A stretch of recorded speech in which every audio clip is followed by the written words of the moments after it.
X and Y chromosome. So on the copy of chromosome 21, there is an extra copy that attaches itself to that particular chromosome, or a piece, or it could be like a full copy or just a piece that attaches itself to extra chromosome and to the chromosome 21. Okay. And this causes what is known as Down syndrome, also known as trisomy 21. Okay. And then it affects how the person develops. This can be identified during pregnancy, basically, if you take some tests. So Down syndrome is not what happens because of maybe what the mother has done during pregnancy, like taking medication, or maybe it's not the mother's fault, neither is it the father's fault. So it's just an error in cell division. To put it that way, I think that way is more explainable, to say an error in cell division during meiosis. All right, then. Let's talk about how this affects a person's development. It affects person's development in various ways. In fact, in numerous ways. The first thing you see is the flat profile, almond-shaped eyes, the shorter stature, the low-set ears. The low-tone muzzle is the hallmark of having Down syndrome, which is called hypotonia. That's the muzzles. They are low. The muzzle tone is quite low, and again, it varies. So some are lower than others. So Down syndrome affects people with Down syndrome differently. It's like a spectrum as well, just like autism is. So you can see floppy at birth, while some are not that floppy, but definitely that hallmark of having the low tone muzzle is present. It's one of the markers for doctors to identify that this child has Down syndrome. And sometimes you describe them as a rag doll because they're so soft. If you're not careful, they can fall off your hands as babies while carrying them. Then we have the cognitive development. This is typically delayed. People with Down syndrome may often have like mild to moderate intellectual disability. And also, according to research, Down syndrome is one of the major causes of learning disability. So they may learn slowly than others. Then, of course, the major way it affects people is their health concerns. There are a range of health problems that people with Down syndrome will experience or may experience, which the major one is the heart defect. So according to research, about 50 to 60% of people with Down syndrome would have a heart surgery. Some may be self-corrective, while about 50% will also be needing a corrective heart surgery. And they are at higher risk of infections. Then they have hearing problems as well. Then, of course, the social emotional development is usually very present and strong for people with Down syndrome. You know, they can actually develop meaningful relationships and live lives with support, live fulfilling lives with support through early intervention, education, and better healthcare programs. They can have great quality lives. Thank you. All right, Lagos, you're listening to Safety Train here on Lagos Traffic Radio 96.1 FM. Today on the program, we are discussing understanding the health needs of individuals with Down syndrome. If you're wondering who I have been speaking with, I have over the phone Tola Oiza Makinde, who has been talking to me about Down syndrome. She is a passionate advocate for inclusion, early intervention, and disability rights. All right, Tola, what are the what are the most common health issues faced by individuals with Down syndrome?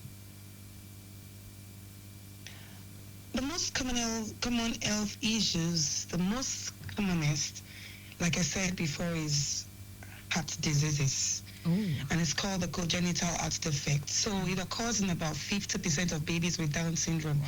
So that's one of the first things the doctors will tell you to do, like have an echocardiogram for your baby with Down syndrome, and you discover that because there are about 3 different types of heart diseases. The common types are the AVSD and the VSD heart diseases, which will be needing corrective heart surgeries. Sometimes they'll have multiple holes in the heart, and this may require surgery early in life. So sometimes leaving them with this condition to thrive becomes like a 50-50 situation, because 50-50 in the sense that if the child does not have the surgery on time, the child might develop what you call pulmonary hypertension.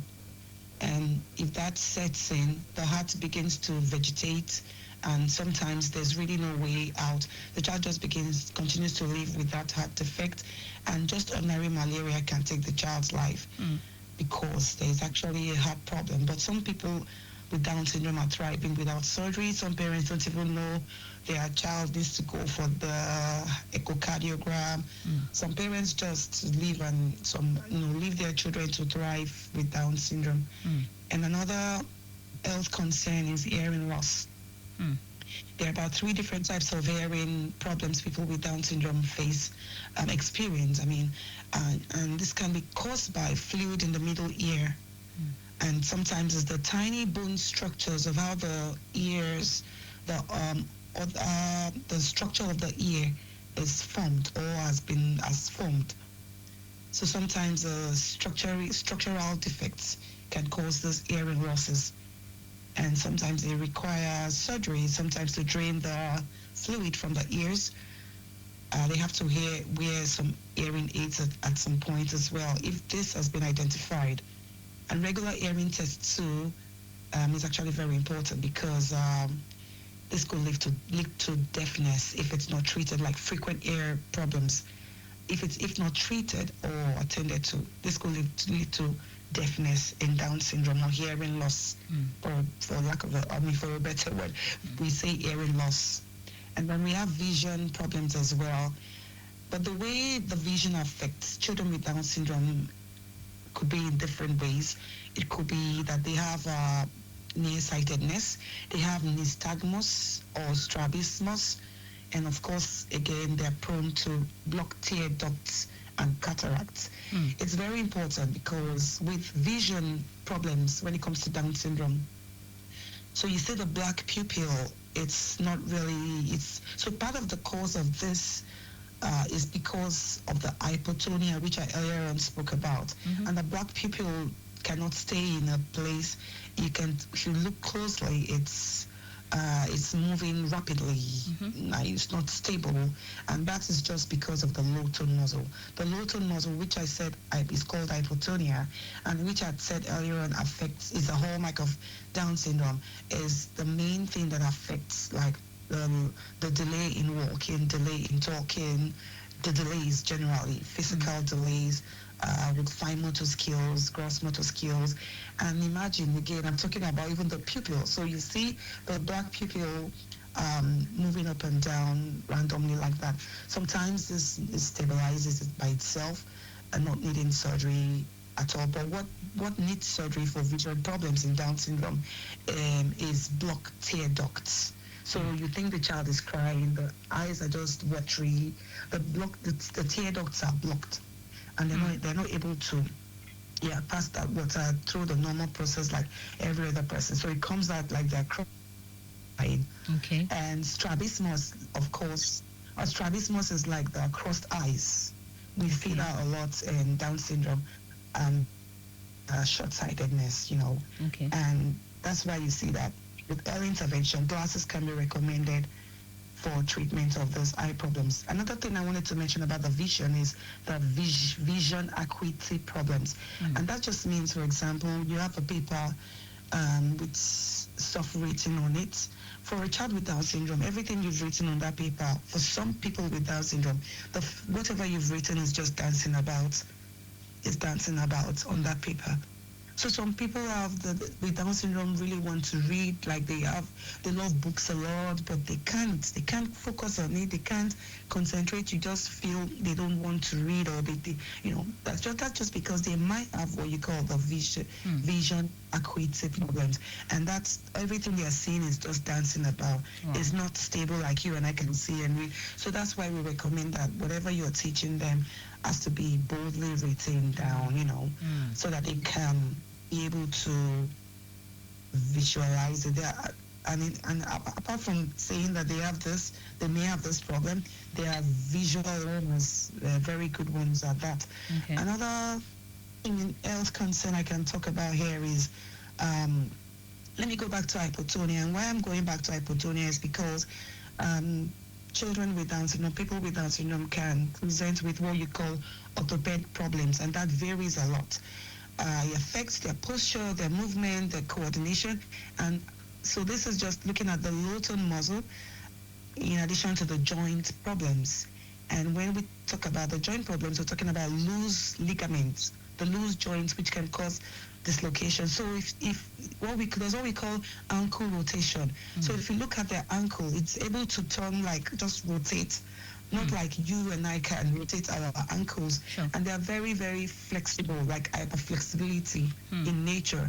And again, we want to look at the neck, because a lot of people don't understand how Down syndrome affects an individual. They just feel, oh, I'm going to treat my child like a normal child, which is very, very important as well. But are you, kind of trying to provide the intervention that can help the child to have like better outcomes in life regarding health, education, or whatever you may have? And another thing I was saying again is the atlantoaxial neck instability. It's very common in people with Down syndrome. So the doctors have to check all of this, and this is what leads us to the hospital to do all those checks, so that we can be sure that we have a child that is developing and with Down syndrome but does not have health issues, because you cannot talk about education when you've not addressed medical concerns. All right. Another important one is sleep apnea. There's so many of them. Okay. Yeah. Yes. I can go on and on. Yes, Tola, I need to cut in a bit there. All right, Lagos Traffic Radio 96.1 FM. The program is Safe to Train. Quickly, let's tell you that the roads are still looking very good, although you have it building up in some areas. Heading inward Ojota interchange, you have steady flow connecting that part of town now. I cannot see for sure what's going on, but I would have to confirm from the traffic managers there. If you have also gone past that area, you can share with me what you noticed. Okay, so Tola, you said something earlier that some people want to handle their child with Down syndrome the regular way, every other child would be handled. You want to love them the way you love other children. There is this other name. There is this other name we call them children with special needs. Tell me about special needs. Children with special needs. Yes. Special needs. So there's this contest. This word has been contested over time, because special needs is said when people say children have special needs. Do they have to have special classrooms for them? Special needs generally, if you look at it, there are about 13 types of disabilities. Okay. And this can be from mild to moderate. So when a child has special needs, it means the child has additional support needs. That means the child needs extra support to be able to thrive in classrooms, in the family, in the community, just generally, because I've mentioned a lot of health challenges, which this disabilities predispose some of these children to, and like I said, it ranges from mild to moderate. For example, a child with cerebral palsy might just be that the muscle responsible for the brain development has been affected, and the child cannot study. It might just be that the child has cerebral palsy affected, the child's limbs have been affected by cerebral palsy, but the child is speaking, can talk, and can achieve. Cerebral palsy is not a genetic condition. So there are different types of disabilities and Okay. the different Because I ways have two it other affects questions. people. I have two other questions I need to ask you. Okay. So, are you trying to tell me now that not all children with Down syndrome needs special attention or special need, as it were? All children with Down syndrome would need intervention. All right then. They would need additional support needs, Okay. interventions, additional support. So tell me about their nutrition. Can they feed on what every other person feeds on, or they have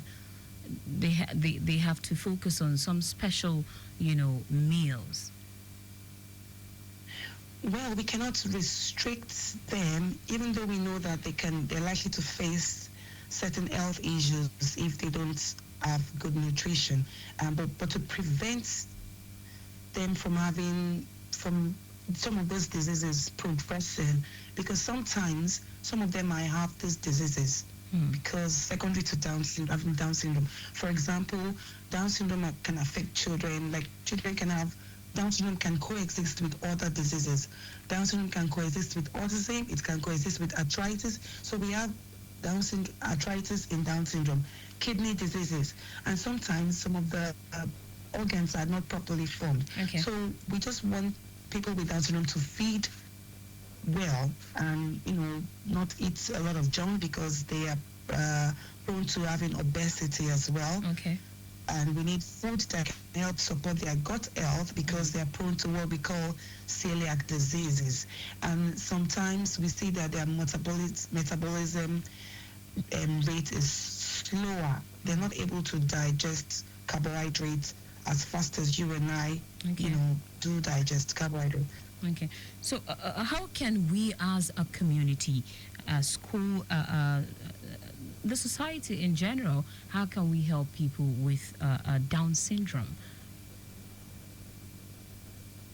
So we need to have community programs that offer inclusive sports, inclusive arts, recreation programs, parent support groups, peer networks, sibling support groups, awareness events also, in the community. Sometimes it seems as if, or it looks like the community members don't really care, honestly, because it's not their kettle of, it's not their cup of tea kind of thing. Because we don't have access to public transport that ensures the safety of people with Down syndrome. Some services are not accessible. Such Community as? centers are not accessible. What kind of service are you talking Supervision, about? Okay. intervention centers, Okay. therapeutic centers Okay. that can help with early intervention, Okay. which has to do with speech, involving them with speech therapy, physical therapy, Okay. and occupational therapy, with all the things I've mentioned about how it affects their health conditions and all the physical features. They're going to need all those therapies. All right, then. Therapies from. One question before the last. Tell me one or two of the common myths that people say about people living with Down syndrome. Okay, the commonest is that they are always happy. I hear that a lot. Okay. Isn't that the It's case? It's a myth. Okay. It's a myth. You see them happy, laughing, hugging. Yeah, they're very social, but it's just a myth because they have the full range of emotion, the full range of emotions, just like you and I. They can get upset, they can get angry, they can be sad, they can be frustrated, they can be depressed. They're prone to depression. All right then. One last question. In a minute, tell me your advice to the government on how to better cater to their needs, and then how you would want the society to support them better. In a minute. Okay, I just want to say that society needs to look their way. It's very important so that they can be members of the society, true members that can add value, because we've not been able to explore all their abilities. Yes. I want society to understand that they can add value. They can hold jobs. Yes. And help them to develop mental wellness, hold jobs, get trained, include them in decision making. Yes. Because they have, a life just like you and I. The government can provide early intervention centers. That is so key. That is so key into looking at how their future will be from what we do from the beginning, like early intervention, addressing, helping them to grow, like helping them to develop into, I don't want to use the word normal, because they are normal human beings like you and I, but they have just challenges that can set them back. Sometimes they have obsessive compulsive behaviors, but we can have the centers that can help to support their mental health. All right, then we'll leave it at that, Tola. We'll leave it at that for now. Thank you so much. I have been speaking with Tola Oiza Makinde. She is a passionate advocate for inclusion, early intervention, and disability rights, and the founder, CEO of Mo Rainbow Down Syndrome Foundation. I must say a very big thank you to you for joining us on the program this afternoon. Today on Safety Train, we have discussed. Yes, we have discussed understanding. I'm also a mom. Sorry. Yes, that's fine. Today on the show, we have discussed understanding the health needs of individuals with Down syndrome. Maximum thanks to Fire Williams. This program has been proudly supported by Rely Supply Limited, providers of first aid boxes and training for brand promotion on radio. To access our services, call 0818-13-13156 or message 0908-6297-109. My name is Taiwo. Baruwa, thank you so much for keeping it locked down here on Lagos Traffic Radio 96.1 FM. The program makes a return next week, Tuesday at 4:30. Maximum thanks to Victor Terry. Our executive producer is Tayo Akoni.